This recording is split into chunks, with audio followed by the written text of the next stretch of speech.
Assalamualaikum warahmatullahi wabarakatuh. Perkenalkan, nama saya Devi Effendi. Berikut saya akan mempraktekkan mengenai enkripsi dan deskripsi secara online.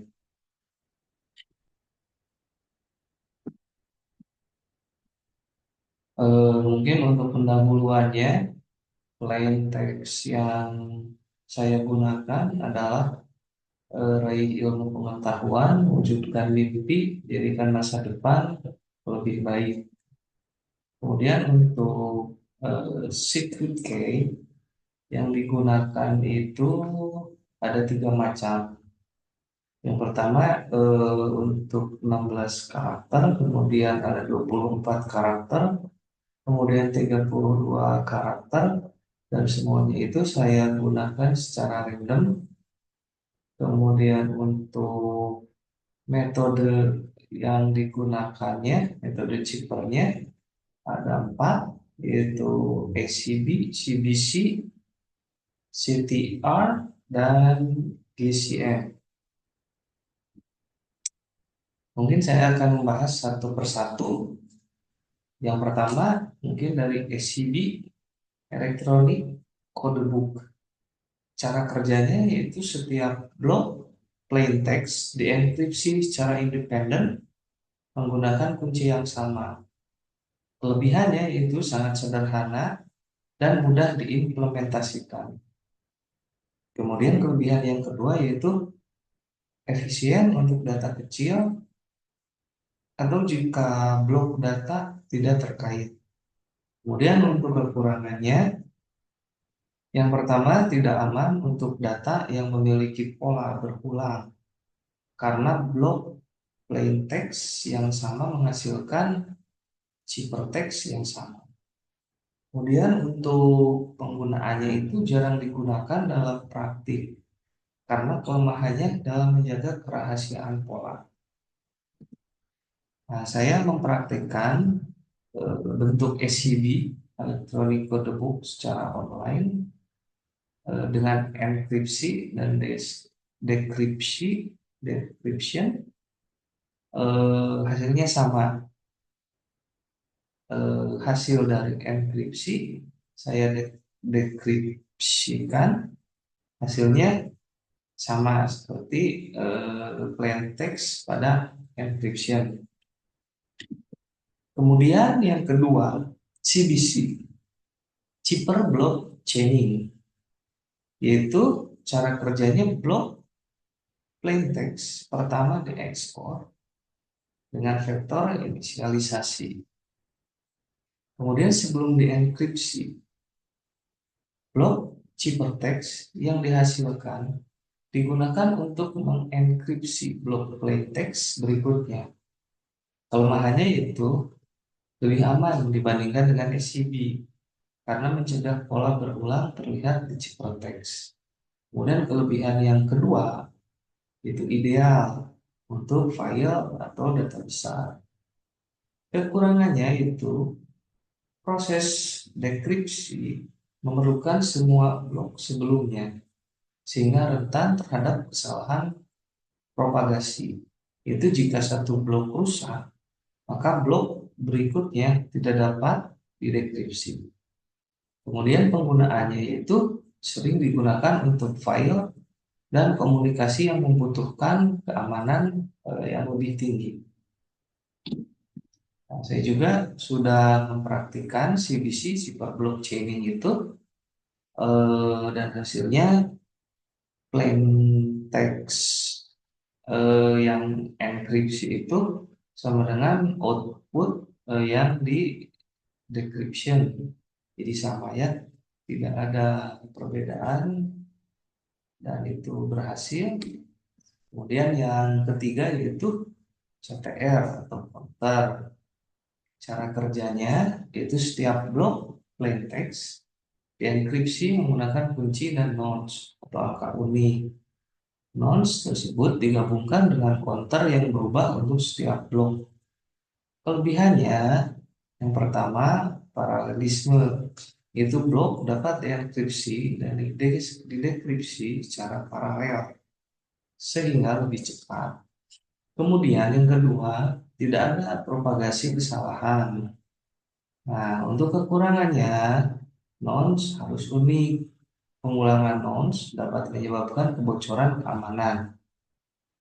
Kemudian untuk penggunaannya itu ideal untuk aplikasi yang memerlukan performa tinggi, seperti komunikasi jaringan dan sistem streaming. Nah, saya juga sudah mempraktikkan untuk enkripsi dan dekripsi untuk CTR itu berhasil. Kemudian yang keempat adalah GCM atau Galois atau counter mode. Cara kerjanya itu kombinasi metode CTR untuk enkripsi dan Galois field untuk autentikasi. Kemudian memberikan enkripsi sekaligus autentikasi data atau authenticated encryption with associated data atau AED. Kemudian kelebihannya memberikan integritas dan autentikasi pesan selain enkripsi. Kemudian kelebihan yang kedua yaitu cepat dan mendukung paralelisme. Kekurangannya kompleksitas implementasi, kemudian nonce harus unik untuk keamanan. Penggunanya itu digunakan dalam protokol keamanan modern seperti TLS dan IPC. Nah, saya juga sudah mempraktikkan secara online, hasilnya sesuai. Dari keempat mode chipper tadi, kemudian eh, berbagai bit yang saya gunakan dihasilkan hasil sebagai berikut. Untuk SCB dan 128 bit menggunakan 16 karakter secret key menghasilkan 512 bit dan 88 cara. Kemudian CBC 512 bit, 88 cara dan seterusnya. Untuk 192 bit, 256 bit untuk SCB, CBC, CTR dan PCM. Nah, kemudian dari video itu mungkin saya dapat jelaskan. Yang pertama untuk SCB mungkin case size pada SCB biasanya terkait dengan algoritma yang digunakan, misalnya AES. Untuk AES key seed bisa 128, 192 atau 256 bit yang saya praktikkan memberikan keamanan yang lebih tinggi karena ruang kunci yang lebih besar dan lebih tahan terhadap serangan brute force. Kemudian keamanan SCB memiliki kelemahan besar dari segi keamanan karena sama seperti blok data yang identik akan menghasilkan ciphertext yang identik. Hal ini sangat mempengaruhi integritas data. Kemudian pengaruh pada ukuran dan luaran. Ukuran data setelah enkripsi menggunakan SCB tidak berubah. Ukuran ciphertext akan tetap sama dengan ukuran plain text karena SCB mengenkripsi blok demi blok tanpa menambahkan atau perubahan ukuran. Ukuran blok untuk AES adalah 128 bit atau 16 byte. Jadi setiap blok plain text yang panjang lebih besar dari 128 bit akan dipisahkan menjadi beberapa blok dan ukuran ciphertext yang sesuai dengan jumlah blok. Dari SCB ini memiliki keuntungan dan kekurangannya juga. Keuntungannya itu simpel dan cepat untuk diproses secara paralel. Kemudian untuk kekurangannya tidak aman untuk data yang berulang atau data berstruktur. Kemudian yang kedua mengenai CBC atau cheaper block chaining. Nah, ini juga terdapat pengaruh pada ukuran data luarannya, yaitu dengan CBC akan sedikit lebih besar dibandingkan plain text, karena CBC membutuhkan IP untuk setiap enkripsi biasanya disertai dalam ciphertext, sehingga menambah ukuran output yang menggunakan yang akan ditambahkan ke ciphertext. Kemudian CBC juga memiliki keuntungan dan kekurangan. Keuntungan yang pertama itu lebih aman dari ACB karena chaining yang menghindari pola data yang dapat dikenali.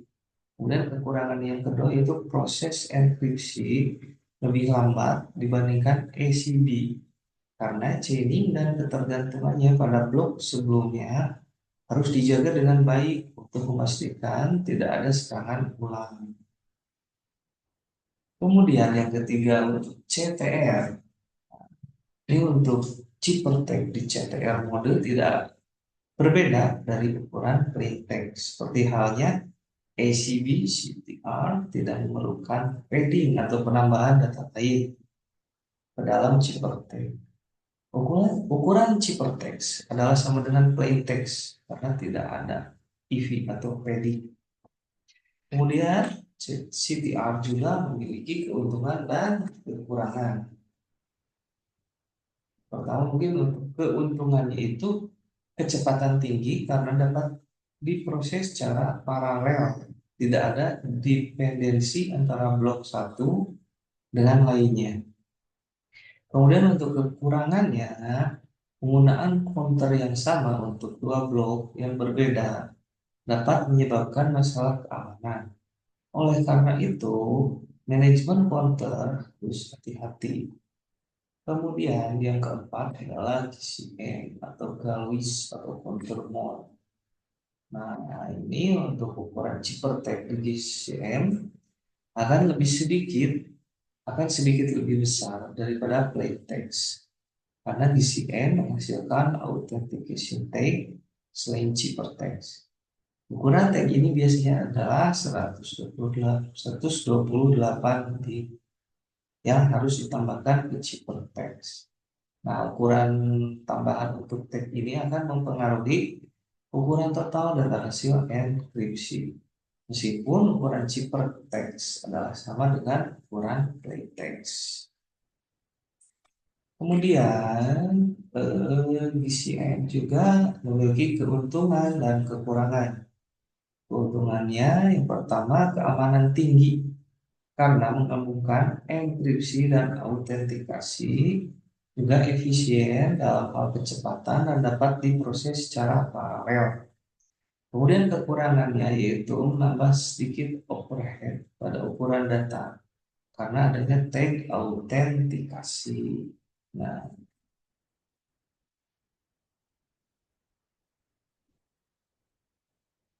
kemudian perbandingan pengaruh case size dan jenis algoritma, yaitu pengaruh case size dengan case size yang lebih besar 192 atau 256 bit, algoritma chipper seperti AES akan memberikan keamanan lebih tinggi, membuat lebih tahan terhadap serangan brute force. Namun mungkin sedikit lebih lambat dalam enkripsi dan dekripsi karena proses yang lebih kompleks.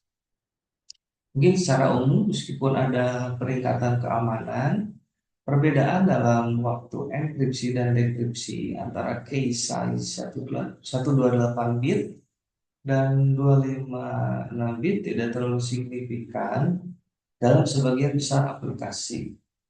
Nah, pengaruh jenis algoritma itu setiap mode memiliki karakteristik dan keunggulannya masing-masing.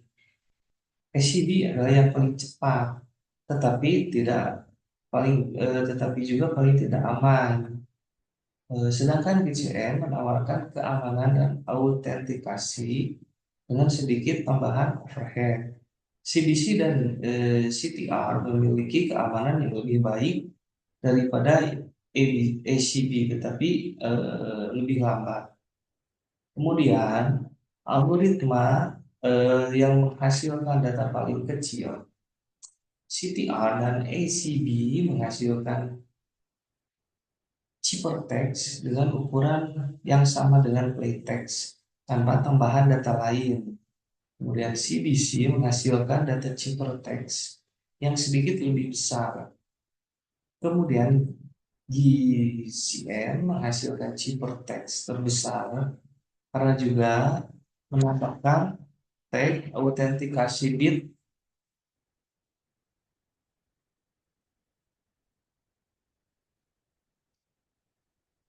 Jadi CTR dan SCB akan menghasilkan data enkripsi paling kecil, sementara GCN menghasilkan data terbesar karena tambahan tag autentikasi.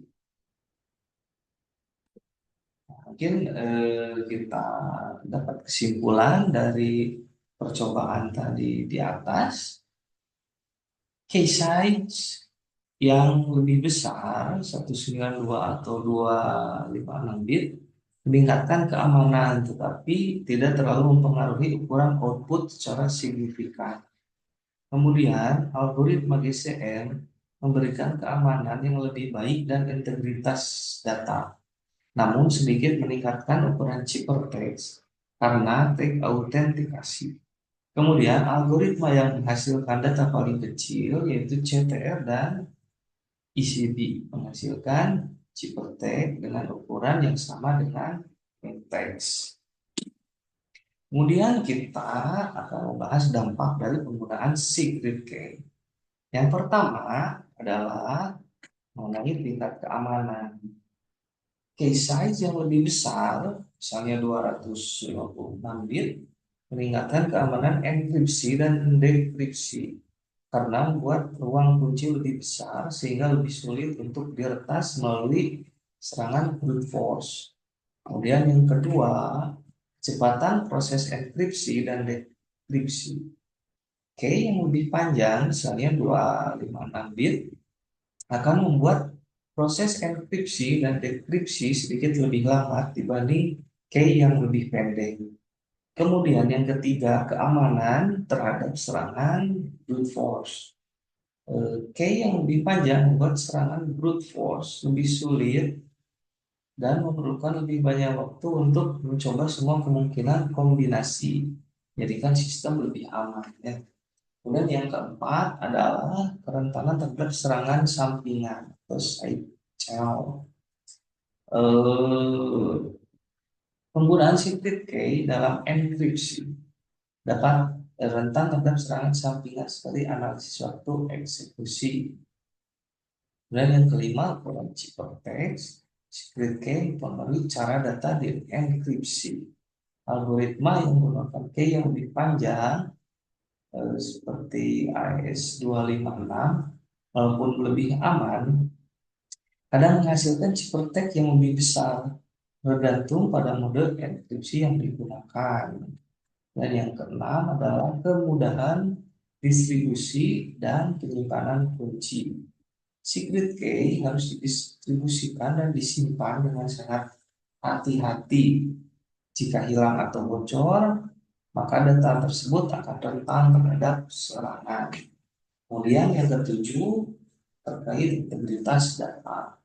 Penggunaan secret key dalam mode enkripsi memastikan bahwa data yang didekripsi berasal dari sumber yang sah dan tidak dimodifikasi. Kemudian yang kedelapan adalah kinerja dan beban sistem. Penggunaan key size yang lebih besar dapat meningkatkan beban sistem dalam hal proses enkripsi dan dekripsi. Kemudian yang kesembilan, peningkatan ketahanan terhadap serangan kriptanalysis. Kemudian yang ke-10, kemungkinan penggunaan kunci yang sama untuk enkripsi dan dekripsi. Kemudian selanjutnya kemungkinan secret key dibobol oleh pihak lain. Yang pertama mungkin terkait pencurian data sensitif. Kemudian kehilangan kepercayaan pengguna. Kemudian akan ada penyalahgunaan akses sistem. Kemudian setelah itu terdapat pelanggaran privasi. Kemudian akan ada serangan lanjutan. Kemudian terjadinya pencurian identitas. Kemudian kerugian finansial. Kemudian akan kehilangan integritas data. Maaf, dan penyebaran malware atau ransomware. Kemudian yang 10 akan ada tuntutan hukum dan denda. Mungkin demikian yang dapat saya sampaikan. Mohon maaf apabila terdapat banyak kekurangan. Eh, Terima kasih. Assalamualaikum warahmatullahi wabarakatuh.